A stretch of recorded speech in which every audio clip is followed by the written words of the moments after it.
देखो एक्चुअली में आज हम आप लोगों को इफ़ अनलेस के बारे में बता रहे हैं। तो कभी कभी अनलेस के स्थान पर इफ़ का प्रयोग करना पड़ता है और कभी इफ़ के स्थान पर अनलेस का प्रयोग करना पड़ता है। Today I would like to tell you how you can replace unless with if, यानी अनलेस के स्थान पर आप इफ़ का प्रयोग कैसे करेंगे। मान लिया कोई सेंटेंस दिया है ना, हम सेंटेंस बनाएंगे और सेंटेंस के साथ साथ हम नियम बताते रहेंगे और लास्ट में हम कुछ नियम आपको बता देंगे तो आपको आसानी होगी। जैसे एक सेंटेंस है ना, unless you work hard you can't pass, है ना।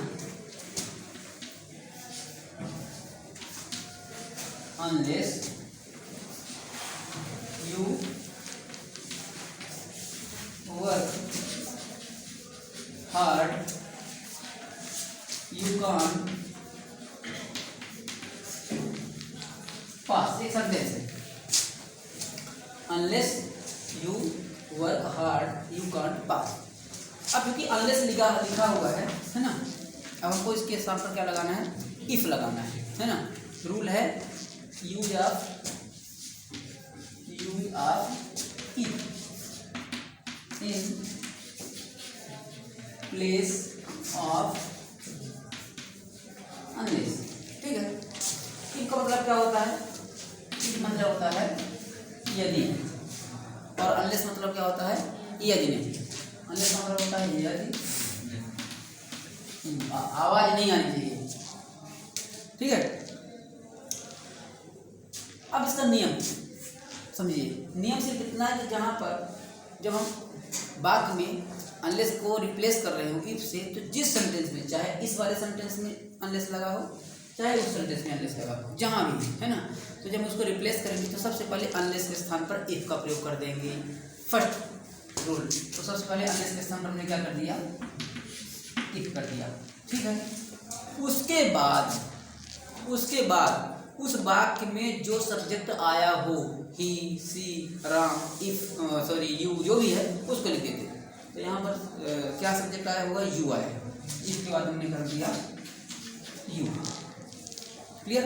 उसके बाद अब सब्जेक्ट के अनुसार ही, है ना, इसको सेंटेंस को निगेटिव बनाना पड़ता है। इसमें दो सेंटेंस है, अनलेस यू वर्क हार्ड पहला सेंटेंस यहाँ खत्म हो रहा है, ठीक। यू कांट पास ये सेकंड नंबर का सेंटेंस है। तो जो पहला वाला सेंटेंस है उसमें सब्जेक्ट के बाद अगर कोई सहायक क्रिया दी है उसमें नाट लगा दें, और अगर सहायक क्रिया कोई नहीं दी है नाट हमें लगाना है, तो फिर कैसे लगाएंगे। तो नियम है कि अगर वर्ब का फर्स्ट फॉर्म हो तो उसमें आप डू नॉट प्लस वर्ब का फर्स्ट फॉर्म कर दें। अगर वर्ब का के फर्स्ट फॉर्म में एस या ईएस लगा हो तो डज नॉट प्लस वर्ब का फर्स्ट फॉर्म कर दें। और अगर वर्ब का सेकंड फॉर्म हो तो डिड नॉट प्लस वर्ब का फर्स्ट फॉर्म कर दें। बहुत ही सरल है। अगर वर्ब का फर्स्ट फॉर्म, जैसे वर्ब का फर्स्ट फॉर्म है तो यू के बाद क्या कर देंगे, डू नॉट वर्क। अगर यहाँ होता वर्क्स, ये डिपेंड करता है सब्जेक्ट के ऊपर, अगर यहाँ वर्क्स होता तो डज नॉट वर्क कर देते, अगर वर्कड होता तो डिड नॉट वर्क कर देते। ऐसा करना है तो क्या हो जाएगा,